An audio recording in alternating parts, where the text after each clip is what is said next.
Welcome to the Dynasty Dugout Show, a podcast covering all things minor league baseball. Get a front row seat to the action with everything you need to know about the future stars of Major League Baseball. And now, here's your host, Chris Clegg. Morning and welcome to the show. It is Wednesday, April the 2nd, and we're back to talk some more baseball. We had some masterful pitching performances in the MLB side and even the minor league side as AAA got back in action for a full week of series this week. So new 6-game set starting on the AAA side. And we had some impressive hitters as well. We'll break them all down today. But first, the show is brought to you by Connect Roasters. It's Ian Happ's coffee company. Be sure to go to connectroasters.com. Use the code Dynasty Dugout at checkout or use the link in the description and get you some Gold Glove blend. Buy one, get one 50% off. It's an incredibly smooth blend of coffee, and however you make it, you'll love it. I already had my cup this morning. I'm recording a little later this morning as I had some prior obligations this morning, but I'll probably get another cup after this. We're also proud to be sponsored by Chinook Seedery, the best seeds in the game. Go to chinookseedery.com, use the code Dynasty Dugout at checkout, and get 10% off your order. All right, let's dive into the show. Off the top, Shane Baz was absolutely dominant. Baz had an electric start. He struck out 10 batters across 6 innings of work. He looked dominant. It was one of the more impressive starts that we've seen from Shane Baz to this point in his career. And it's what we have hoped that Shane Baz could be for a long time. If you go back to his prospect days, there was all the pedigree in the world, and he looked like he was going to be able to really take that step. COVID hit. He had an injury. It's kind of all downhill, but Baz is back. He struck out 10 Pirates. He did not issue a walk. He did allow 7 hits, but none crossed the plate. I thought his performance was awesome. It was beyond the performance what mattered most to me. The fastball averaged 97 miles an hour. It touched 100. He averaged 95.7 last year, so that jump is substantial. The shape is held. It's a pretty similar shape to what it was last year, as has the release point. But what I think is notable is the pitch mix change with Shane Baz. He led with his curveball, using it 35% of the time on Tuesday. The curve was his third most used offering in 2024 at 20%. So a nice jump in usage for Baz, and his slider shape looked different. We saw a little bit of velocity drop, about 1 mile an hour drop, which, yeah, it's fine. It's not that substantial, but with the shape it got, it had more depth, and it had 4 more inches of drop and pretty good horizontal movement. Changeup had a little bit higher spin rates, 3 more inches of arm side fade. Baz, if he maintains the velocity jump and if he is able to, keep the sequencing like he did on Tuesday night, we could be in for a really good season from Shane Baz. Phenomenal start there.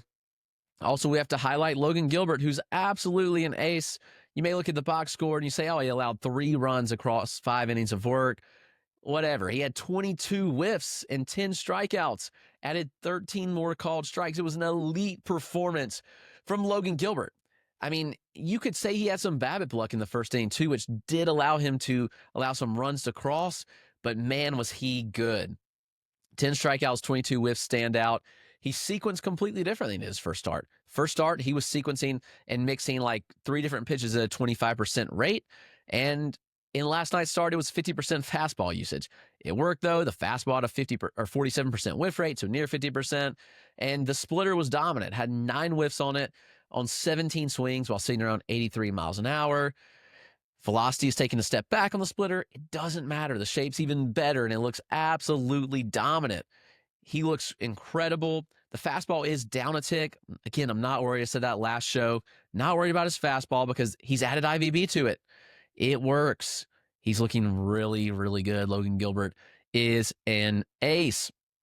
Also, let's talk about Shane Smith. It was an up and down first start for him, but my goodness, does the stuff look good. Shane Smith tossed 5 2/3 innings. He only struck out 3, but he allowed just 2 hits.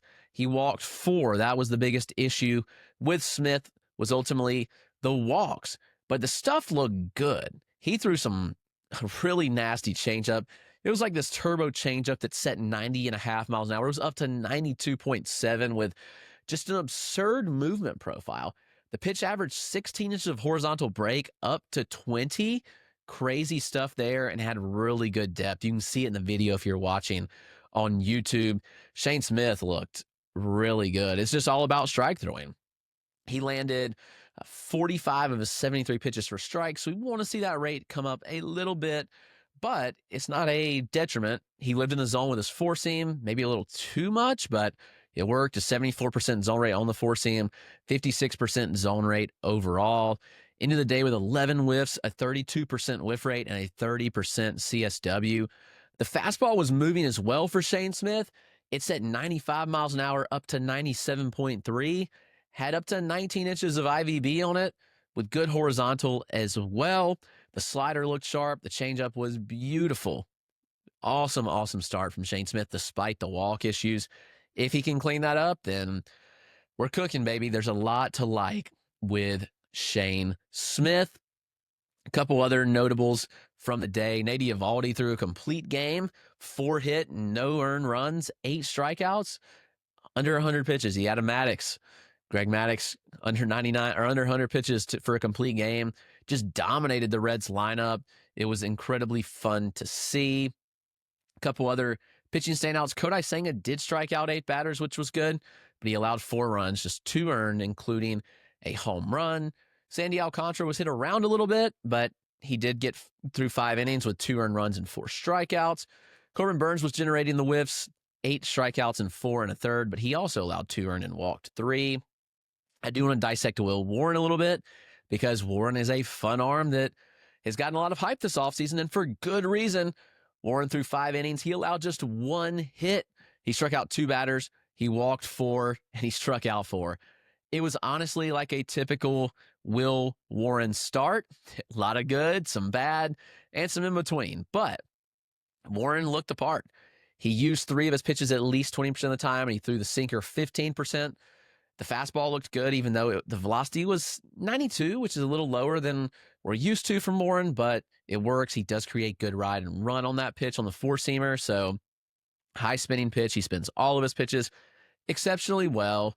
He had 5 whiffs on 10 swings on the four-seam, so 50% whiff rate on the fastball. Will absolutely play. The sweeper was sweeping, does what it did best. 19 inches of horizontal on average, up to 24 inches of glove side movement is insane. The sinker and changeup go the other way. There's so much horizontal separation between the 2 pitches. You look at the changeup, we'll put sweeper here in the video, the next pitch being a changeup. Up to 19 inches of arm side fade on the changeup. Good pitch as well. And the sinker's a nice pitch to get ground ball outs with. You look and yeah, he lives in the zone with it. He doesn't miss a ton of bats with it, but it's a good, weak ground ball inducing pitch. So Will Warren is a fun one. I think Will Warren could be in for a really solid year this year. So keep a close eye on him. I think there's a lot to like in that profile. Other notables before we talk about some minor leaguers, because there were some really good minor league performances that are worth noting as well. But we look in Chad Patrick. He made his MLB debut. He did not allow a run. Yeah, he walked 3, but he struck out 5 across 4 2/3. So that is at least worth checking out. I mean, Patrick's going to be in this rotation because they don't have anybody else. It's a really rough rotation right now. Hayden Wesneski, 3 earned across 5 innings with 6 strikeouts. Dueled off against Logan Webb, who went 7 innings, allowed 1 earned run, 0 walks, and 6 strikeouts. Michael King was dominant, 5 scoreless innings, 2 hits, 1 walk, 11 strikeouts. He faced a Guardians lineup that's full of contact-oriented hitters. And guess what? They weren't making contact yesterday. 11 strikeouts, obviously, of note there. He looked really good. I've struggled with Michael King all offseason. Like, is he legit? Can he back what he did last year? Certainly looks like it. He looks the part to me. Great start by Michael King. Casey Mize, 5 2/3 scoreless, just 1 hit. He did walk 3, but he struck out 6 batters. So really good start from Casey Mize. Luis Severino struggled. Justin Steele struggled. Again, the ball flies in Sacramento. We've seen that pretty early, so kind of be on the lookout for that. Chris Sale struggled. He pitched well for the most part. I watched his entire start. He struck out 5. He didn't issue a walk, but he hit a couple batters, and Mookie Betts homered, and it kind of threw him off a bit, but Dustin May faced off against him. 5 innings, 1 hit, 1 run, not earned, 3 walks, and 6 strikeouts for Dustin May. On the minor league side, some standout arms. We had some really good gems.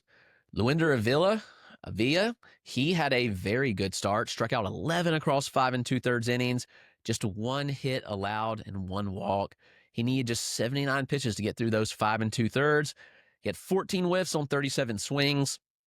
He led with his downer curveball, which is sharp, had 12 of the 14 whiffs on that pitch alone.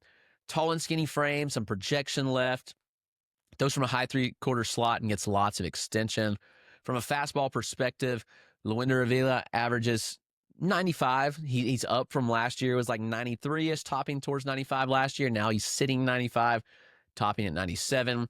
The sinker gets good arm side run. He gets a little more IVB on the four seam, but he cuts it a little bit, which is interesting. Changeup, lesser used pitch, but upper 80s, good depth and late fade. Curveball, as I said, he led with it. It's dominant. It's ticked up a little bit. Set 79-82 last year. Now it's 81-83. Good depth and over 10 inches of sweeping action. He doesn't get much love, but he's on the cusp of making a major league debut, and he's really, really good. Then we had a pretty good pitching matchup in Durham last night between AJ Blubaugh and Joe Boyle. Obviously, Joe Boyle is electric. Blubaugh is just a pitcher through and through. Blubaugh was dominant in his first start. Struck out 9 batters across 6 scoreless. Did not issue a walk, but he allowed 4 hits. Really only 1 hard hit. It was a 101-mile-an-hour line out to center. And Blubaugh generated 17 whiffs. Distributed him evenly between all pitch types. 6 whiffs on the fastball and sweeper. 4 on the changeup. Fastball, really solid traits. The IVB was up. Last year, he averaged 16.5 inches.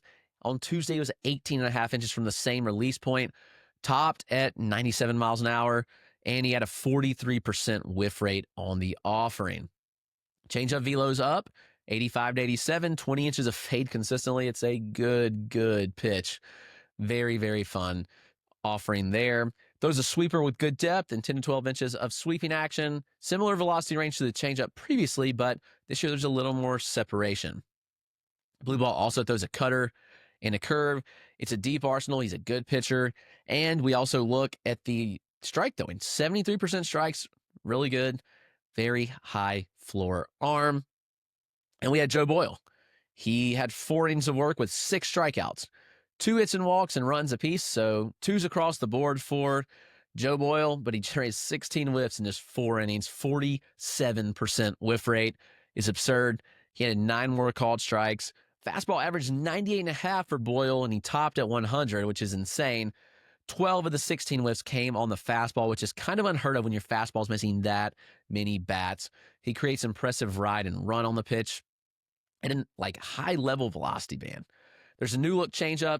It's registering as a sinker because he throws it 93, 94 miles an hour, but it has depth. It has 15 to 20 inches of arm side run, which is crazy. Slider set in 91 with strong shape. 31% whiff rate on the pitch. Joe Boyle has the stuff. Can he throw enough strikes is the question. He had a 59% strike rate in the game on Tuesday, which isn't bad. Like you want to see, I like to see 62%. So not all that bad, but not great. So Boyle's a fun arm. Keep an eye on him. Let's take a quick break, and we will get right back to it with some hitters. All right, welcome back from the break. While Tuesday didn't give us a ton of huge hitter performances like we've seen previously, there are some hitters to note, and definitely some in the minors. Brandon Lowe, he homered for the second time on the year.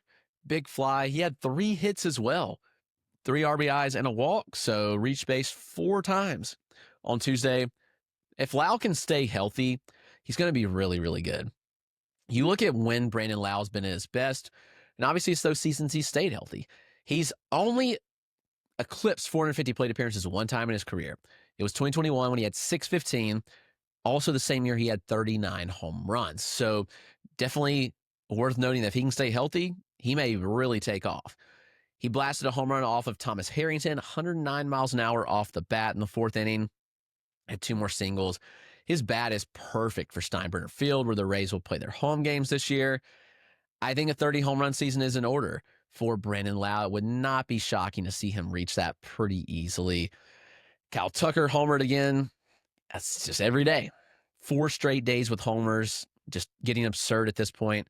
I think it's also 4 straight days of multi-hit performances. Don't quote me on that. I don't have it in front of me. But Jake Mangum, who is Jake Mangum, and is he relevant? I mean, it's been an interesting career for Jake Mangum. He was a 29-year-old journeyman drafted in 2019 out of Mississippi State. It's been a long road in the minors. He's put in the work, and he finally made his major league debut, filling in for Josh Lowe, who's hurt, and he set the world on fire at this point. A single and a double on Tuesday. Mangum's up to 7 hits, and he has 3 stolen bases as well. He's going to be a major fab target for this weekend. I think people are going to be very excited about his potential and what he can do. I'm still a little skeptical personally. The contact's been awesome to see, and he's been a contact hitter in the past. He has some speed. He can steal you bases. That's been evident. But what kind of power do we get from Jake Mangum? It's still to be determined. I'm not sure. This is a fun story, but I'm not sure if it lasts all year. We'll see. But I'd ride the wave while you can. I'm not going out and spending a ton on Mangum right now in a fantasy league. I just don't see the long-term viability. But you can't deny that what he's done so far has been really, really fun. Jordan Walker hit a bomb. He's looked good so far. It's been much of the same for Walker, though. I mean, he had the 107-mile-an-hour homer that went 419 feet. He also smoked a 108-mile-an-hour single. Jordan Walker has eclipsed his max EV already this year, having a batted ball at 116.5 miles an hour, which is just absurd power. The bat speed is elite, and there's minimal effort in the bat speed, too, so the ball just jumps off the bat. It's explosive. His air rate right now is pretty low at 50%, right in line with what he's done in the past. His contact rate is up a few percentage points, but it's a very small sample. If Walker can lift the ball enough, he's a 30 home run bat. That's just the nature of how good I believe that Jordan Walker can be, given the power that he brings to the table. It's just a matter of, does he lift enough? Does he make enough contact? And that's still to be determined. Other notable home runs we'll hit on real quick, because I do want to talk about some AAA players, because there was some good standouts there. Wyatt Langford homered. He smoked balls all night. I think he had 4 over 100 miles an hour EVs, I think. Brandon Nimmo had a homer. Kyle Stowers homered. Jose Altuve homered. Anthony Volpe homered again. A lot of good performers on Tuesday. Corbin Carroll, Elliot Ramos, Mookie Betts, obviously I mentioned earlier. Jackson Merrill, who just got a big extension. Congrats to Jackson. Well-deserved extension there. Jason Dominguez homered. A lot of home runs yesterday. Much more than on the minor league side. I do want to hit on a couple players, but there was not a lot of home runs on the minor league side. Marcelo Mayer was one of them, though. 106.9 mile an hour homer, traveled 411 feet. It actually wasn't a very easy day for pitching matchups for him. Edward Cabrera got the start on rehab. He handled his own. He singled off a 98 mile an hour Edward Cabrera fastball early on in the game. And then they brought in Pat Monteverde, who's a crafty lefty. Doesn't throw hard, I get it. Marcelo's homer was off a 90 mile an hour fastball. But Mayer didn't have a home run last year against lefties, and he showed some interesting platoon splits. Pretty good sign for Mayer to do what he did in this game. His power's consistently taking steps forward. He looked really, really good this spring. He looks a little more comfortable contact-wise, and he's always hit fastballs well. It's just a question of, can he hit enough breaking balls? I believe that he can. So in that case, I am very, very excited about the potential. I think Mayer's probably a midsummer call-up. Where does he fit in this lineup? Hard to say right now. It's a good lineup, and Roman Anthony's got to find a spot too. Max Acosta, formerly known as Maximo, one of the top international signees a long time ago. Acosta's had a interesting road where he was very hyped. Obviously missed 2020 season due to COVID. And he came back and was kind of mediocre, and people were kind of like, who is this guy? Like, it just doesn't really matter. But Acosta had a really good year last year. He continued to improve his contact skills. His contact rate was over 80% last year. He cut the chase rate pretty substantially, put it around 24%, and he added power. Like, he's right now around MLB average exit velocities, which is good. He wound up slashing 288, 353, 425 with 8 home runs and 26 stolen bases. I think there's more juice in the bat than that, so that'll be fun to watch as well. Like, how much power does he get to? But he homered. I think he's one of the more underrated players in the minors at this point. He checked in at like 140, I think, in my latest prospect rankings. He could be a top 100 prospect soon, and nobody's really blocking him in this Marlins lineup. So it would not shock me to see Max Acosta be up pretty soon, despite being 22 years old. He had tough pitching matchups too. Brayan Bello was on rehab, so what a great AAA game. We had Brayan Bello against Edward Cabrera, which is fascinating on rehab, and Hunter Dobbins followed. Hunter Dobbins is legit. Hunter Dobbins is a really good pitcher, but he smashed the 101-mile-an-hour home run off of Dobbins, and he also had a single off of Brayan Bello at 105 miles an hour. So those are of note. He had another hard hit ball in the sixth, which was a deep fly out to the opposite field. I like Acosta a lot. I think he's kind of sneaky. I think that he should probably be on people's radars more than he is currently. There's a lot to like in that profile. It's just, does he hit enough? We'll see. So I think Acosta could be up fairly soon, and you could capitalize. I don't think his prospect value is where it should be. A couple other quick hitters in the minors. Denzel Clark had 4 hits, which was encouraging, drove in 3. I mean, Clark's a phenomenal center fielder. I think that's what stood out to me the most in the Arizona Fall League is Clark is a stud defensive center fielder. He's 6'4", he's got power, he's got speed. It's all about contact. He improved the contact rates all last year, and the results followed. I'm in on Clark, near top 100 prospect. Robert Hassel had 3 hits. Good for him. He needs to really have a big year.